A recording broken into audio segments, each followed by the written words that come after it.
기중기 운전기능사 1회 기출문제 함께 보시겠습니다. 1번 특별표지판 부착 대상인 대형 건설기계. 자, 특별표지판 부착 대상 대형 건설기계는 건설기계 안전기준에 관한 규칙 제2조에 나와 있어요. 그러면 일단 특별표지판 부착 대상인 대형 건설기계는요, 길이는 16.7m 초과입니다. 초과. 이상 아닙니다. 16.7을 초과이래요. 16.7m를 초과. 너비는 2.5m를 초과해야 됩니다. 2.5m 초과. 높이는 4.0m를 초과합니다. 4.0m 초과. 그리고 총중량은 40톤을 초과하는 것이 특별표지판 부착 대상 대형 건설 기계입니다. 자, 그렇다면 해당 사항 없는 것 뭐죠? 자, 한번 보세요. 16.7m를 초과해야 되는데 길이가 15m. 자, 이건 해당 사항 없죠? 답은 1번이 되겠습니다. 자, 그리고 여러분들이 건설 기계 안전 기준에 관한 규칙 제2조를 한번 확인해 볼까요? 대형 건설 기계의 길이는 16.7m 초과입니다. 전부 초과. 너비는 2.5m 초과, 2.5m 초과, 그리고 높이는 4.0m 초과, 최소 회전 반경 12m 초과, 총 중량은 40톤 초과, 그리고 축하중은 10톤 초과. 이렇게 외워두셔야 됩니다. 2번 건설기계 구조 변경 가능 범위 속하지 않는 겁니다. 자, 구조 변경이 가능한 것은, 자, 이거는 일정 범위 내에서 가능하겠죠. 그런데 여기서 2번 한번 보세요. 적재함의 용량 증가. 적재함의 용량 증가를 하게 되면, 그러면 이건 안전성에 문제가 생깁니다. 안전성에 문제가 생기기 때문에 구조 변경 가능 범위가 아닙니다. 그런데 일반의 형식 변경, 그리고 깊이, 너비, 높이 변경, 또 형식 변경, 그리고 깊이, 너비, 높이 변경은 이는 구조 변경 가능 범위에 있습니다. 답은 2번. 3번 건설기계 운전자가 조종 중 고의로. 자, 고의란 말은 일부러 이런 뜻이에요. 어떤 인명피해를 입힐 의사를 가지고 사고를 일으켰습니다. 그러면 이건 고의범이 아니에요. 고의범은 반드시 필요적으로 면허를 취소합니다. 이거 하나밖에 없어요. 반드시 면허 취소. 무슨 말이냐면 면허를 취소하거나 정지하거나 이렇게 하지 않습니다. 고의범은 반드시 면허를 취소합니다. 답은 1번이고요. 4번 건설기계 등록번호표의 표시 내용입니다. 등록번호표는 일단 기종이 있습니다. 그리고 등록번호 표시되어야 되고, 등록관청. 자, 세 가지. 이게 등록번호표의 표시 내용인데, 장비연식은 표시 내용이 아닙니다. 5번 성능이 불량하거나 사고가 자주 발생하는 건설기계의 안전성을 점검하기 위해서 실시하는 심사. 이것이 바로 수시심사입니다. 수시심사. 그럼 일반의 예비심사는 말 그대로 등록하기 전, 등록전입니다. 등록전에 하는 검사를 예비검사, 그리고 구조나 성능을 변경했을 때는 변경검사, 그리고 정기적으로 실시하면 정기검사. 답은 3번. 6번 건설기계의 등록전 임시운행 사유 해당하지 않는 겁니다. 1번 장비 구입 전 이상 유무 확인을 위해서 1일간 예비운행. 이거는 개인적인 사유입니다. 개인적인 사유이기 때문에 이것은 임시운행 허가를 받을 수 없습니다. 그 다음에 2번 등록 신청을 하기 위해서 등록지로 운행. 등록 신청을 하기 위하여. 자, 이거 임시운행 사유 되고요. 수출을 하기 위하여. 자, 이것도 임시운행 사유가 됩니다. 그리고 신개발 건설기계를 시험 연구 목적으로 운행. 이것도 임시운행 사유가 돼요. 임시운행 사유 2번, 3번, 4번. 1번은 임시운행 사유가 아닙니다. 임시운행 사유가 아니기 때문에 임시운행 허가를 받을 수가 없게 돼요. 7번. 자, 7번 보기 전에 한번 봅시다. 미등록 건설기계 임시운행과 관련해서 등록 전 일시적으로 운행할 수 있는 경우입니다. 1번에 1호 등록 신청을 하기 위해서 건설기계를 등록지로 운행. 신규검사 등록검사 및 확인검사를 받기 위해서 건설기계를 검사 장소로 운행. 수출을 하기 위해서 건설기계를 선적지로 운행. 수출을 하기 위해서 등록 말소한 건설기계를 정비의 목적으로 운행하는 경우, 신개발 건설기계를 시험연구 목적으로 운행하는 경우, 판매 또는 전시를 위해서 건설기계를 일시적으로 운행하는 경우는, 자, 이때는 등록 전 일시적으로 운행을 할 수가 있습니다. 7번 커먼 레일 디젤 기관의 연료장치 시스템에서 출력 요소란 말은 뭐냐면 전자제어장치 신호를 받아서 실제로 작동한다. 출력이란 말은 작동한다 이런 말입니다. 여기서는 2번 인젝터입니다. 인젝터는 전자제어장치의 제어를 받아서 고압 연료를 실린더에 분사하는 역할을 해요. 인젝터는 고압 연료를 실린더에 분사한다. 그리고 이것은 출력 요소입니다. 그럼 1번 볼까요? 공기 유량 센서. 이것은 흡입 공기량을 측정해서 신호를 보내는 입력 요소. 1번은 입력 요소입니다.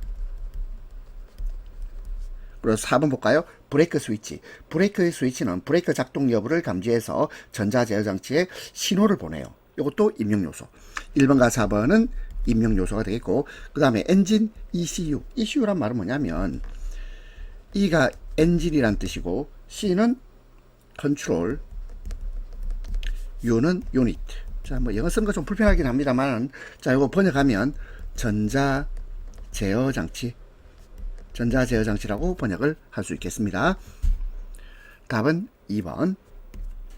8번. 기동 전동기 구성품 중 자력선을 형성하는 것. 자력선 형성. 자기장을 발생시키는 역할을 한다. 이 말인데요.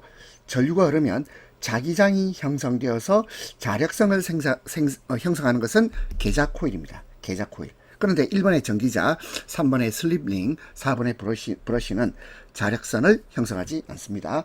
전기자는 전동기 회전력을 생성하는 부품이고, 슬립링은 전기자에 전류를 전달하는 역할을 합니다. 그리고 브러쉬는 전동기 내부에서 전기적 접속을 유지하는 역할을 해요. 자, 근데 자력선을 형성하진 않습니다. 자력선 형성은 계자 코일. 9번. 디젤 기관의 예열 장치에서 코일형 예열 플러그와 비교한 실드형 예열 플러그. 실드가 뭐죠? 실드는 이것은 금속 보호 케이스 이렇게 생각하시면 돼요. 실드, 덮는다 이 말이죠. 금속 보호 케이스입니다. 그러면 이 실드형은 발열량이 크고 열 용량도 큽니까? 그렇습니다. 왜냐하면 실드로 감싸져 있잖아. 따라서 열을 보다 효율적으로 전달할 수 있고 열 용량도 큽니다. 1번은 맞고요. 그 다음에 이런 실드형 예열 플러그는 예입 플러그들 사이의 회로가 병렬로 결선되어 있어요. 병렬로 연결되어 있습니다. 그래서 개별 플러그가 독립적으로 작동할 수가 있어요. 그 3번에 기계적 강도 및 가스에 의한 부식. 실드로 되어 있잖아. 실드로 덮여 있으니까 기계적 강도는 없고 가스에 의한 부식, 이거 강하다이죠. 약하다가 아니고 강합니다. 그리고 4번 예열 플러그 하나가 단선되어도 나머지는 작동됩니까? 그렇습니다. 왜요? 병렬로 연결되어 있는 장점이죠. 병렬로 연결되어 있잖아. 만약에 직렬로 연결되어 있으면 하나가 단선되면 나머지도 중단하게 됩니다. 틀린 것은 3번.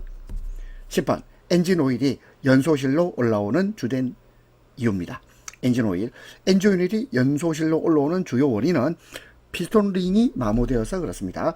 이 피스톤 링은 연소실과 크랭크 케이스를 밀폐를 시켜줍니다. 그래서 압축 압력을 유지시켜주고, 그리고 실린더 벽에 묻어있는 엔진 오일을 끌어내서 오일이 연소실로 올라오는 거, 유입되는 것을 방지하는 역할을 하는 것이 피스톤 링입니다. 피스톤 핀 아니고 피스톤 링이에요. 답은 1번입니다.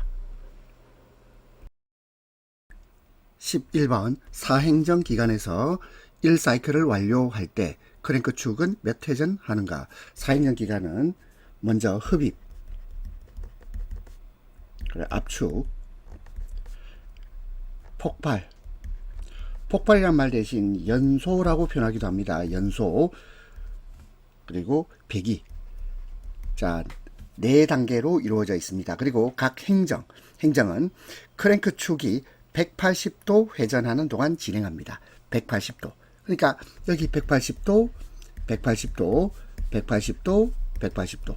자, 그러면 180도가 4번이니까 자, 360도가 2번이죠. 2회전 합니다. 2회전. 11번의 답은 2번입니다.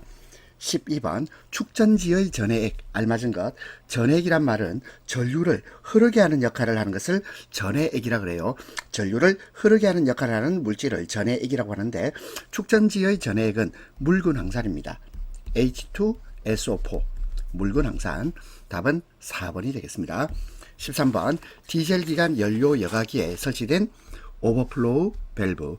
오버플로우 밸브는 연료 여과기에 설치되어 있습니다. 그러면 어떤 역할을 할까요? 연료에 관한 역할을 할 것이고 여과기에 관한 역할을 하겠죠. 무슨 말이냐면 첫 번째, 여과기 각 부분을 보호합니다. 연료 여과기 내 압력이 과도하게 상승하는 것을 방지합니다. 2번 연료 공급 펌프 소음 발생 억제. 그렇습니다. 연료 공급 펌프 소음 발생을 억제해요. 그래서 공급 펌프의 과부하를 방지하고 소음을 줄이는 역할을 합니다. 3번 운전 중 공기 배출 작용도 합니다. 공기 배출 작용하고요. 자, 그 다음에 4번에 인젝터의 연료 분사 시기 조절. 자, 연료 분사 시기 조절은 이것은 고압 펌프 또는 인젝터 시스템이 조절하는 기능이고 오버플로우 밸브하고는 아무 관계 없어요. 오버플로우 밸브하고 연료 분사 시기 조절은 아무런 관련이 없습니다. 답 4번. 14번 교류 발전기의 다이오드가 하는 역할입니다. 교류 발전기의 다이오드는 교류를 직류로 변환시켜주는 정류 역할을 합니다. 교류를 정류한다. 교류를 정류하고요. 자, 그리고 역류를 방지해요. 그래서 다이오드는 한 방향으로만 전류가 흐를 수 있도록 해서 역류를 방지하는 역할을 합니다. 역류 방지. 답은 3번이 되겠습니다. 그런데 1번에서 전류를 조정한다. 다이오드는 전류를 직접 조정하지 않습니다. 그리고 2번에 전압 조정. 전압 조정은 전압 조정기가 하는 겁니다. 전압 조정도 하지 않습니다. 그리고 4번에 여자 전류 조정. 자, 이것도 전압 조정기가 하는 역할입니다. 따라서 다이오드가 하는 역할은 교류를 직류로 바꾸는 정류 역할을 하고 그리고 역류 방지 역할도 합니다.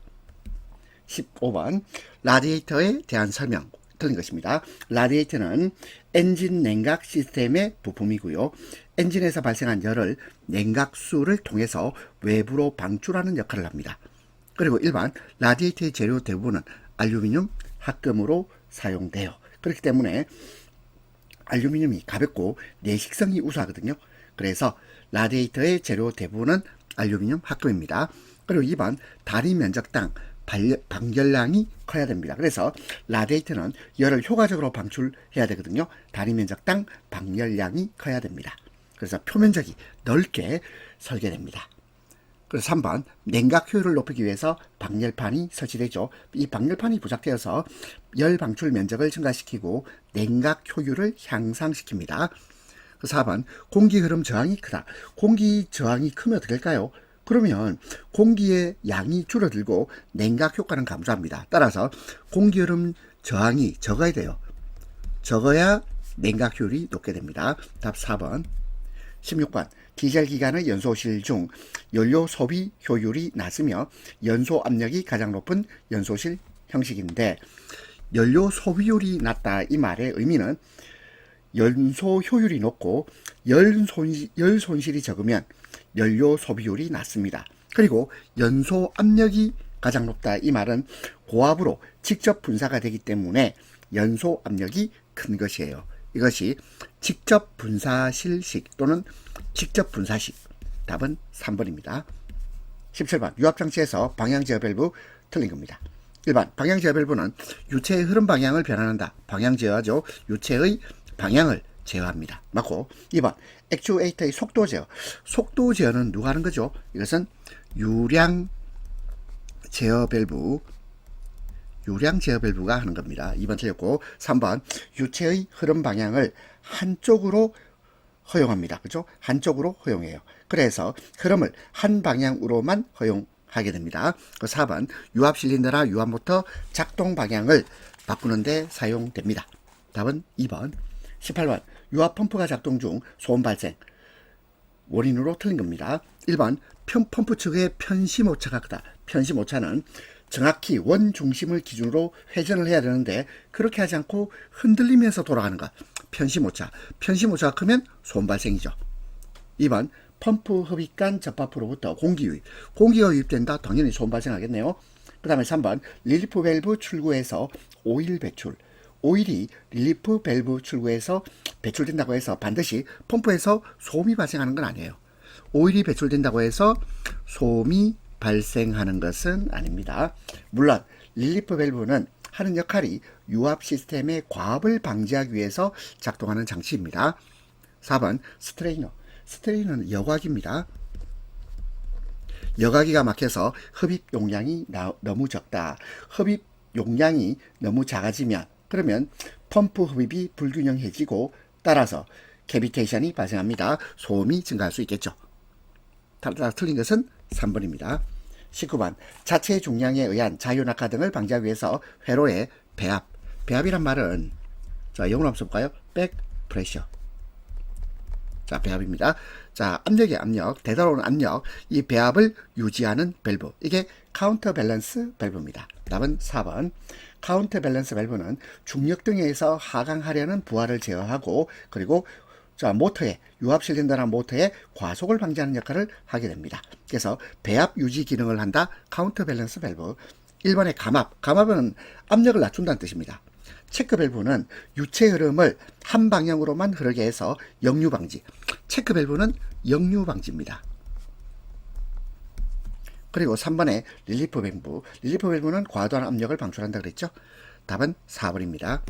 20번 다음 유압 기호가 나타내는 것입니다. 자 왼쪽에 점선이 있고 자 점선이 이쪽 있고요. 그리고 밑으로 화살표가 있습니다. 이게 뭐냐면 언로드 밸브입니다.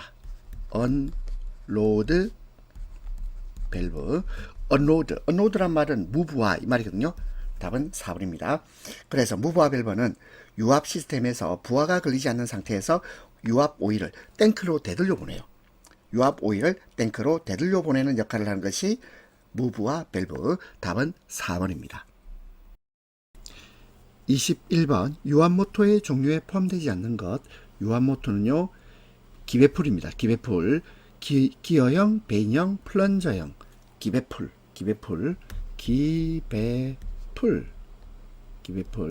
그럼 터빈형. 터빈형은 유압 모터의 분류에 포함되지 않습니다. 22번 유압 장치에 사용되는 오일실의 종류 중 오링이 갖춰야 할 조건입니다. 1번 체결력. 체결력이란 말은요 밀착력을 말합니다. 체결력은 적절한 밀착력을 말하는데 체결력이 작은 게 아니고 커야죠. 체결력이 커야 됩니다. 왜냐하면 체결력이 너무 작으면 기름이 셉니다. 그 다음에 두 번째 압축 변형. 압축 변형이 작아야 되겠죠. 왜냐하면 반복적인 압력 변화에서도 원래 형태를 유지하는 것. 이것이 압축 변형이 작을 것입니다. 2번 맞고 3번 작동 시 마모가 클 것. 아니죠. 마모가 작아야죠. 마모가 작을 것. 마모가 작아야지만이 실의 수명이 길어지고 그리고 오링은 내마모성이 좋아야 됩니다. 그 다음에 4번 오일의 입출입. 오일의 입출입을 막기 위해서 오링이 있는 겁니다. 따라서 오일의 입출입이 가능하면 안 되겠죠. 답은 2번입니다. 23번 유압장치에서 작동 및 움직임이 있는 곳의 연결관으로 적합한 것인데 작동 및 움직임이 있는 곳의 연결관. 자 이것은 무엇보다도 유연성이 있어야 됩니다. 유연성. 자 우리 유연성을 영어로 해볼까요? 플렉시블. 그러면 1번이 답입니다. 플렉시블 호스. 플렉시블 호스는 고무나 합성 소재로 제작이 됩니다. 그리고 압력에 견디면서도 구부러질 수 있어야 됩니다. 근데 구리, 강, PVC 호스 이거는요 구부러지지 않죠. 아주 단단합니다. 따라서 작동 및 움직임이 있는 곳의 연결관은 플렉시블 호스가 되겠습니다. 24번 건설기계 유압장치 가장 적절한 겁니다. 유압장치가 뭐죠? 유압장치는 오일의 유체 에너지를 활용해서 기계적인 일을 수행하는 장치입니다. 따라서 답은 4번입니다. 오일의 유체 에너지를 이용해서 기계적인 일을 수행하는 장치. 1번 오일을 이용해서 전기 생산. 자 유압장치하고 전기하고 아무 관계 없고요. 그리고 2번에 기체를 액체로 전환시키기 위해서 압축하는 것. 이것은 냉각 시스템이나 공기 압축기에 관한 겁니다. 3번 오일의 연소 에너지를 통해서 동력 생산. 이 동력 생산은 요거는 내연기관 또는 엔진의 역할이 되겠습니다. 답은 4번이고요. 25번 유압계통에 사용되는 오일의 점도가 너무 낮을 경우. 오일의 점도가 너무 낮을 경우 나타날 수 있는 현상이 아닌 것인데 1번 시동저항이 증가한다. 시동저항의 증가는 이것은 오일의 점도가 너무 높을 경우입니다. 너무 높을 때, 오일의 점도가 너무 높을 경우에는 시동저항이 증가하게 되겠습니다. 2번 펌프 효율이 저하됩니다. 왜냐하면 점도가 낮으면 오일이 새어나가기 쉬워지고, 자 그러면 아무래도 펌프의 효율이 떨어집니다. 그리고 3번에 오일 누설의 증가, 그렇습니다. 점도가 낮으면 오일이 막 새어나가죠. 그리고 4번 유압회론의 압력 저하, 그렇습니다. 압력이 저하됩니다. 26번 제동 유압장치 작동 원리는 어느 이론에 바탕을 둔 것인가? 제동 유압장치 작동 원리는 파스칼의 원리입니다. 파스칼의 원리. 파스칼은 프랑스의 물리학자입니다. 그리고 파스칼의 원리는 밀폐된 유체에 가해진 압력은 모든 방향으로 동일하게 전달된다, 이런 뜻인데요. 이것이 파스칼의 원리입니다. 그래서 제동 유압장치 작동 원리는 파스칼의 원리. 1번에 열역학 제1법칙, 이것은 에너지 보존 법칙을 말합니다. 유압장치하고 아무 관계없다. 2번 보일의 법칙. 보일의 법칙은 기체의 부피와 압력과의 관계에 관한 것인데, 자 이것도 유압 시스템하고 관련이 없고요. 그리고 4번의 가속도 법칙. 가속도 법칙은 뉴턴의 제2법칙입니다. 답은 3번. 27번. 전기기기에 의한 감전사고를 막기 위해서 필요한 설비로 가장 중요한 것입니다. 감전을 막기 위해서는 누전이나 과전류가 발생했을 때 전류를 안전하게 대지로 흘려보내야 됩니다. 이걸 뭐라 그러죠? 접지설비. 접지설비라고 합니다. 답은 1번이고요. 2번에 방폭등 설비. 이거는 폭발 위험이 있는 장소에서 사용되는 특수한 조명 설비를 방폭등 설비라고 합니다. 3번에 고압계 설비. 고압계 설비는 고전압을 측정하는 계기를 말하고요. 4번에 대지전위 상승 설비는 전력계통에서 대지전위가 상승하는 것을 방지하는 설비입니다. 28번 유류화재 시 소화 방법. 자, 기름화재입니다. 기름화재는 적절한 것은 모래. 자, 근데 물은 아닙니다. 왜냐하면 물은 기름보다 밀도가 높아요. 그래서 오히려 기름 화재를, 유류 화재를 더 확산시킬 수 있습니다. 그리고 ABC 소화기, 그리고 B급 화재, B급 화재 소화기를 사용합니다. 즉 부적절한 것은 물입니다. 29번 소화 작업의 기본 요소. 자, 여기서 우리가 연소의 3요소 한번 떠올려볼까요? 먼저 가연물 또는 가연물질, 그 다음에 산소, 공기, 그리고 점화원. 자, 이 세 가지, 요거 차단 또는 제거해야 됩니다. 연소의 3요소, 가연물질, 산소, 점화원. 이거 제거할 필요가 있습니다. 그리고 4번에 연료의 기화. 연료를 기화시키면 오히려 연소가 촉진됩니다. 연소의 촉진이 일어나요. 답은 4번입니다. 30번 밀폐된 공간에서 엔진을 가동할 때 가장 주의해야 될 사항인데요. 엔진이 연료를 연소하면서 배출하는 가스, 이 배출가스는요, 일산화탄소도 있고, 자, 일산화탄소 해볼까요? CO, 이산화탄소 CO2, 그리고 질소산화물 NOx 또는 황산화물 SOx. 자, 이런 배출가스가 등장하는데, 특히 일산화탄소는 무색 무취의 유독가스입니다. 그리고 높은 농도에서 흡입하면 질식사의 위험이 있죠. 따라서 답 2번이 되겠습니다. 31번 벨트를 교체할 때 기관의 상태입니다. 벨트는요, 회전하는 부품과 연결되어 있습니다. 그래서 기관이 작동 중이면 벨트 교체 시 매우 위험할 수 있어요. 그러면요, 벨트 교체할 때 기관은 정지 상태. 답은 4번입니다. 32번 진동장애의 예방 대책입니다. 아닌 것이에요. 자, 진동장애 예방으로 실외 작업하면 진동이 안 느껴집니까? 그렇지 않죠. 실외에서 작업하는 거하고 진동장애 예방은 관련이 없습니다. 따라서 답 1번이고, 2번에 저진동 동구를 사용한다. 답이 되겠죠. 자, 예방대책이, 답이 되는 것보다 예방대책이 됩니다. 그리고 진동 업무를 자동화, 기기가 해주는 거죠. 그러면 진동장애 예방대책 되고, 방진장갑, 기마개 착용. 이것도 진동장애의 예방대책입니다. 33번 화재 및 폭발 우려가 있는 가스 발생장치 작업장에서 지켜야 할 사항으로 맞지 않는 겁니다. 1번 불연성. 불연성 재료는요, 사용을 금지하는 것이 아니고 사용이 권장되어야 됩니다. 그리고 2번에 화기 사용 금지, 인화성 물질 사용 금지, 점화원이 될 수 있는 기재 사용 금지. 전부 금지죠. 그리고 불연성 재료는 오히려 사용이 권장되어야 됩니다. 34번 해머 작업 시 틀린 것. 1번 장갑을 끼지 않는다, 그렇습니다. 장갑을 끼면요, 어떤 문제가 생기죠? 장갑을 끼면 자료를 제대로 잡지 못하거나 미끄러질 위험이 있습니다. 장갑은 끼지 않습니다. 그리고 2번, 작업에 알맞은 무게의 해마를 사용합니다. 2번도 맞는 말이죠. 적절한 무게의 해마를 선택해야 효율적이고 안전한 작업이 가능해요. 그리고 3번, 해마는 처음부터 힘차게 일하면 안 됩니다. 처음부터 힘차게 아니고 처음에는 적절한 힘으로 점차적으로 힘을 강하게 이렇게 해야 됩니다. 그리고 자루는 단단한 것을 사용해야 되고 약하면 부러질 위험도 있습니다. 답은 3번. 35번, 다음 중 드라이버 사용 방법 틀린 것입니다. 1번, 날 끝 흠의 홈이랍시다. 홈의 폭과 깊이가 같은 것을 사용한다. 그렇습니다. 2번, 전기 작업 시 자루는 모두 금속 이러면 안 되죠. 이 자루는요, 전련 처리된 드라이버를 사용해야 되겠습니다. 전련 처리됐단 말은 고무나 플라스틱 드라이버가 좋겠습니다. 왜냐하면 금속 자루는 감전 위험이 커집니다. 3번, 날 끝이 수평이어야 하며 둥글거나 빠진 것은 사용하지 않습니다. 4번, 작은 공작물이라도 한 손으로 잡지 않고 뭘로 고정하죠? 바이스로 고정하고 사용합니다. 답은 2번. 36번, 크레인으로 무거운 무거를 위로 달아올릴 때 주의할 점이 아닌 것입니다. 1번, 달아올릴 때 화물의 무게를 파악하여 제한하중 이하. 그렇습니다. 제한하중 이하에서 작업한다. 그리고 2번, 매달린 화물이 불안전하다고 생각될 때 작업 중지. 그렇습니다. 그리고 신호 규정이 없다. 틀렸죠? 신호 규정이 있습니다. 표준화된 신호 규정이 크레인 작업에 있어요. 그리고 작업자는 반드시 신호자 지시에 따라서 작업해야 되고요. 4번 맞는 말이고 3번 틀렸네요.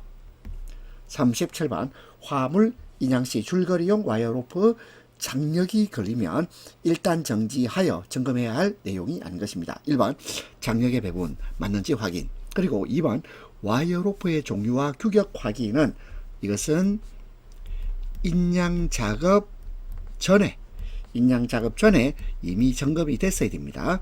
따라서 2번 틀렸고 3번에 화물 파손 우려 없는지 확인하고 그리고 4번 장력이 걸리지 않는 로프는 없는지 확인을 해봐야 되겠습니다.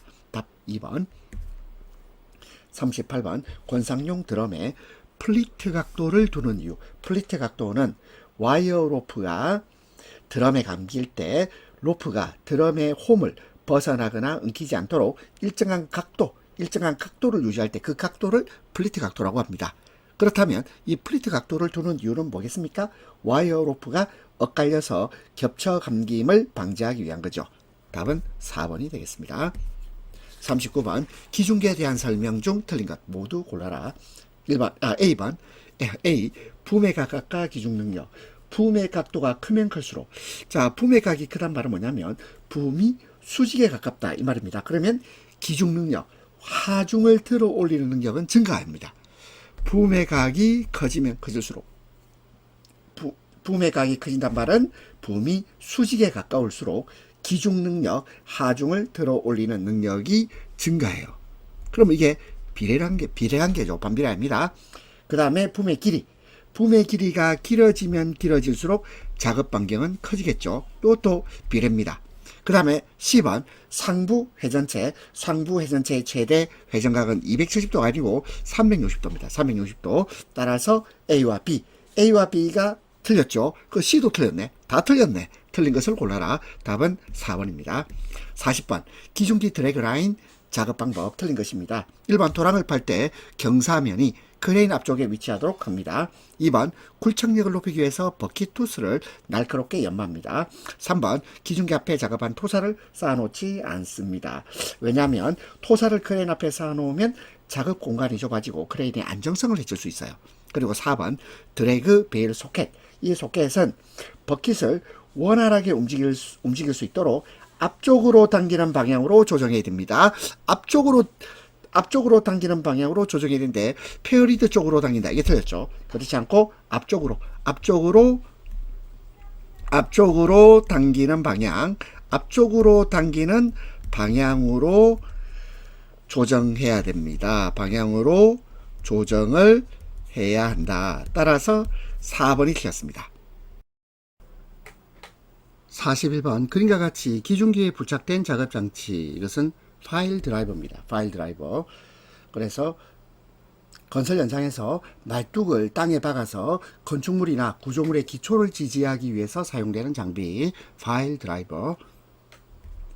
42번 기중기의 붐각을 40도에서 60도로 조작하였을 때 각도를 높인 거죠. 자, 그러면 각을 높이게 되면 그러면 붐의 길이는 변화가 없습니다. 짧아지는 게 아니고 붐의 길이는 그대로입니다. 그대로. 두 번째, 입체하중은 부피를 말합니다. 따라서 붐의 각도를 변화시켰다고 해서 입체하중도 변하지 않습니다. 그래서 붐 길이나 입체하중은 변하지 않는다. 그런데 붐 각도가 증가하게 되면 붐 끝단의 수평거리가 줄어듭니다. 그래서 작업 반경은 작아져요. 작업 반경은 작아집니다. 붐이 도달할 수 있는 거리, 작업 반경은 작아진다. 각이 높아지면 작업 반경이 작아집니다. 그리고 기중능력은 붐 각도가 증가하잖아요. 그러면 들어 올릴 수 있는 하중, 이것은 증가합니다. 커진다. 옳은 것은 3번입니다. 43번. 자, 이게 오타났네요. 과권 방지 장치입니다. 과권 방지 장치. 과권 방지 장치 설치 위치 중 맞는 것입니다. 과권 방지 장치는 크레인의 와이어가 지나치게 감겨서 훅 블록이 붐 끝단 시부에 너무 가까이 접근하여 충돌하는 것을 방지하기 위한 것인데, 그렇다면 과권 방지 장치의 설치 위치는 붐 끝단 시부에서 훅 블록 사이입니다. 답은 1번이 되겠습니다. 44번 다음 중 기중기의 작업 시 후방 전도 위험 상황 가장 거리가 먼 것입니다. 1번 급경사로 내려올 때. 급경사로 내려오면 이것은 후방 전도가 아니고 전방 전도입니다. 전방 전도 현상이 일어날 가능성이 큽니다. 1번이 바로 답이고, 2번에 붐의 기복 각도가 큰 상태에서 기중기를 앞으로 이동하게 되면 무게중심이 뒤로 쏠립니다. 후방 전도 위험이 있습니다. 3번 붐의 기복 각도가 큰 상태에서 급가속으로 양중할 때 급격하게 가속을 하게 되면 반동을 일으켜서 후방전도 위험이 있습니다. 4번에 양중물을 갑자기 해제하여 반력이 붐 후방으로 발생할 경우, 그러면 기중기가 뒤로 넘어갈 수 있겠죠. 후방전도 위험이 있네요. 답은 1번. 45번 기중기의 작업 전 점검해야 할 안전장치 아닌 겁니다. 1번 과부하 방지 장치, 붐 과권 장치, 3번에 훅 과권 장치. 근데 4번에 어큐뮬레이터는 유압 시스템에서 압력을 저장하는 장치고, 이것은 기중기 작업 전 점검해야 할 안전장치가 아니에요. 어큐뮬레이터가 답입니다. 46번 기중기에서 와이어 로프 드럼에서 주로 쓰이는 작업 브레이크 형식입니다. 이것은 드럼의 외부에서 브레이크 밴드를 감싸는 구조로 되어 있는 외부 수축식이 되겠습니다. 그래서 브레이크가 작동할 때 밴드가 수축하면서 마찰력이 발생하고 드럼을 멈추게 돼요. 그래서 기중기에서 와이어 로프 드럼에 주로 쓰이는 작업 브레이크 형식은 외부 수축식. 답은 4번입니다. 47번 기중기를 트레일러에 상차하는 방법 틀린 것입니다. 1번 흔들리거나 미끄러져 전도되지 않도록 고정한다. 고정입니다. 맞고. 2번 붐을 분리시키기 어려운 경우, 이때는 낮고 짧게 유지한다. 낮고 짧게란 말은 결국 무게중심을 낮추기 위한 거죠. 맞습니다. 3번 최대한 무거운 카운터웨이트를 부착하여 되는데요. 카운터웨이터, 자 이건 뭘까요? 이것은 제거하지 않으면 부착한 상태로 상차하게 되면 전도 위험이 있어요. 그렇다면 최대한 무거운 카운터웨이트를 부착한다. 부착하는 게 아니고 이것은 제거합니다. 제거하고 상차해야 되겠습니다. 4번에 아웃트리거는 완전히 집어넣고 상차한다. 그렇습니다. 아웃트리거는 기중기가 작업할 때 안정성을 높이는 장치고, 상차할 때는 완전히 접어야 됩니다. 틀린 것은 3번. 48번 기중기에서 선의 장치의 회전 중심을 지나는 수직선, 후계 중심을 지나는 수직선. 선의 장치 회전 중심을 지나는 수직선하고 후계 중심을 지나는 수직선 사이의 최단거리, 이것이 작업 반경입니다. 작업 반경. 자, 그래서 회전 중심, 선의 중심으로부터 후까지의 수평거리를 말하는데 작업 반경이 되겠네요. 49번 와이어 로프가 이탈되는 것을 방지하기 위해서 훅에 설치된 안전장치, 이것을 해지장치라고 합니다. 답 1번이고요. 2번에 걸림장치, 이것은 훅 자체를 고정하거나 잠그는 장치를 말합니다. 3번에 이송장치는 물체를 이동시키는 장치. 4번에 스위블 장치는 훅이 회전하도록 해주는 장치입니다. 따라서 와이어 로프가 이탈되는 것을 방지하기 위해서 훅에 설치된 안전장치를 해지장치라고 합니다. 50번 장비가 있는 장소보다 높은 곳의 굴착에 적합한 기중기의 작업장치. 이게 셔블입니다. 셔블은 지면보다 높은 곳에 굴착에 적합한 작업장치고 주로 안반이나 단단한 지층을 굴착하고요. 그리고 훅은 이거는 물건을 들어올릴 때 사용하는 장치가 되겠습니다. 그리고 드래그라인은 낮은 곳에 굴착에 적합합니다. 그래서 강바닥이나 뻘을 올릴 때 사용되고요. 파일 드라이버는 말뚝을 받는 작업을 수행하는 장비가 되겠습니다. 51번 기중기의 주행 중 유의사항으로 틀린 것입니다. 1번 언덕길을 올라갈 때 가능한 붐을 세운다. 붐을 세우면 무게중심이 높아져서 전복될 위험이 커집니다. 그래서 붐을 세우는 것이 아니고 낮춰야 됩니다. 낮춘다가 맞는 말입니다. 높이는 것이 아니고 낮춘다. 따라서 1번 틀렸고요. 2번 기중기를 주행할 때는 선회록을 고정시킵니다. 그래서 주행 중 붐과 상부 구조물이 회전하지 않도록 선회록 고정. 3번 타이어식 기중기를 주차할 때는 반드시 주차 브레이크를 걸어둡니다. 4번 고압선 아래를 통과할 때는 충분한 간격을 두고 신호자 지시에 따라야 됩니다. 답은 1번. 52번 타이어식 기중기에서 브레이크 장치 유압 회로에 베이퍼록이 생기는 원인 아닌 것입니다. 베이퍼록은 유압 회로에 공기나 수분이 포함된 상태에서 과도한 열이 가해지면 그러면 브레이크 오일이 기화가 됩니다. 그래서 유압 전달이 제대로 되지 않는 상태에 베이퍼록은, 이 베이퍼가 증기라는 뜻이거든요. 증기. 자, 보겠습니다. 1번 마스터 실린더 내외 잔압 저하. 잔압이 낮아지면 그러면 브레이크 오일이 제대로 공급되지 않을 수 있습니다. 그리고 공기가 유입될 가능성이 높아집니다. 베이퍼록의 원인입니다. 2번 비점이 높은 브레이크 오일. 이 비점은 끓는 점.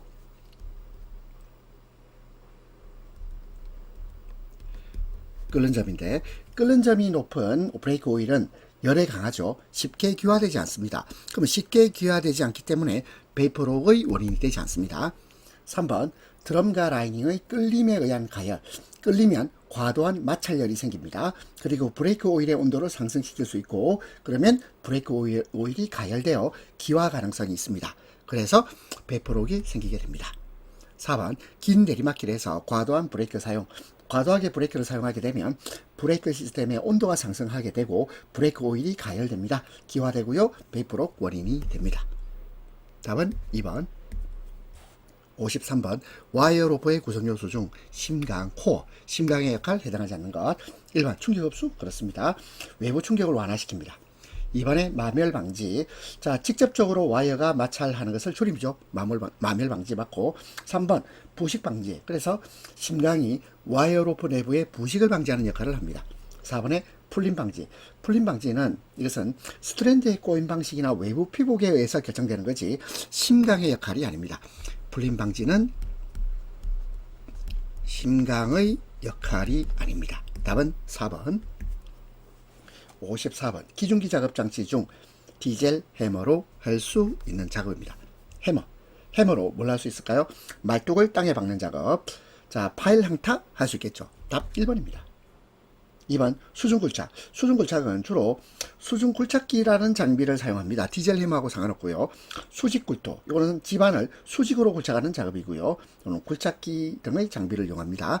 4번에 와이어로프 감기는 윈치나 크레인에서 이루어지는 작업입니다. 그럼 디젤 해머는 결국 말뚝을 땅에 박는 작업, 파일 항타에 사용됩니다. 55번 하물의 하중을 직접 지지하는 와이어 로프의 안전계수는 5 이상입니다. 화물의 하중을 직접 지지하는 와이어 로프의 안전계수 5 이상. 56번 기중기에 아웃트리거를 설치 시 가장 나중에 해야 하는 일. 자, 그러면 제일 먼저 해야 될 건 뭘까요? 제일 먼저 할 것은 아웃트리거 고정판 뺀다. 고정핀을 뺍니다. 자, 그래서 1번이 제일 먼저입니다. 그 다음에 두 번째는요, 4번이에요. 모든 아웃트리거 빔을 원하는 폭이 되도록 연장시키고, 그 다음에 모든 아웃트리거의 실린더 확장이에요. 실린더 확장. 그리고 마지막으로 기중기가 수평이 되도록 정렬을 시킵니다. 그러면 가장 나중에 할 일은 답은 3번. 57번 도로교통법상 모든 차의 운전자가 서행하여야 하는 장소에 해당하지 않는 겁니다. 1번 도로가 구부러진 곳 서행해야 됩니다. 비탈길의 고개마루 부근 서행해야 됩니다. 그리고 편도 2차로 이상의 다리 위는요 일반적으로 직선 구간이죠. 그리고 차선이 분리된 경우 시야확보가 아주 용이해요. 다리 위는요 서행할 장소가 아닙니다. 4번에 가파른 비탈길의 내리막, 이것도 운전자가 서행해야 됩니다. 답은 3번. 58번 그림의 교통안전 표지, 왼쪽 오른쪽 뭐 할 수 있단 말이죠? 좌우 회전을 할 수 있죠. 회전 금지 아닙니다. 좌우 회전 표지. 답은 1번.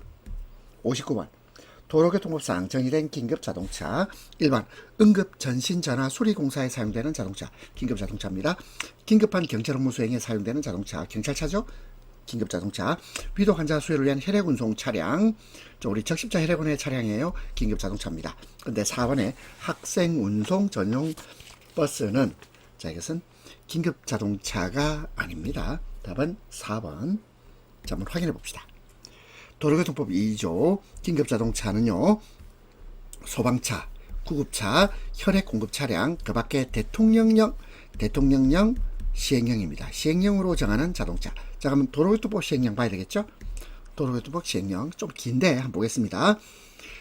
경찰용 자동차 중에서 범죄수사, 교통단속, 그 밖의 긴급한 경찰 업무 수행에 사용되는 자동차, 국군 및 주한 국제연합 유엔입니다. 유엔 군용 자동차 중에서 군 내부 질서 유지나 부대 질서 있는 이동을 유도하는 데 사용되는 자동차, 3호의 수사기관 자동차 중에서 범죄 수사를 위해서 사용되는 자동차, 그리고 다음 항목의 어느 하나에 해당하는 시설기관의 자동차 중 도주자의 체포 또는 수용자 보호관찰 대상자의 호송 경비를 위해서 사용되는 자동차인데, 교도소, 소년교도소, 구치소, 소년원, 소년분류심사원, 보호관찰소, 그리고 국내외 요인에 대한 경호 업무 수행에 공무로 사용되는 자동차, 그리고 전기, 가스, 그 밖의 공익사업을 하는 기관에서 위험 방지를 위한 응급작업에 사용되는 자동차, 민방위 업무 수행하는 기관에서 긴급 예방 또는 복구를 위한 출동에 사용되는 자동차, 도로관리를 위해서 사용되는 자동차 중에서 도로상 위험을 방지하기 위한 응급작업에 사용되거나 운행이 제한되는 자동차를 단속하기 위하여 사용되는 자동차, 전신전화 수리공사 등 응급작업에 사용되는 자동차, 긴급한 우편물 운송에 사용되는 자동차, 전파감시 업무에 사용되는 자동차가 긴급자동차입니다. 아우, 너무 많죠? 자, 근데 읽어보면, 자, 긴급하다 알 수 있습니다.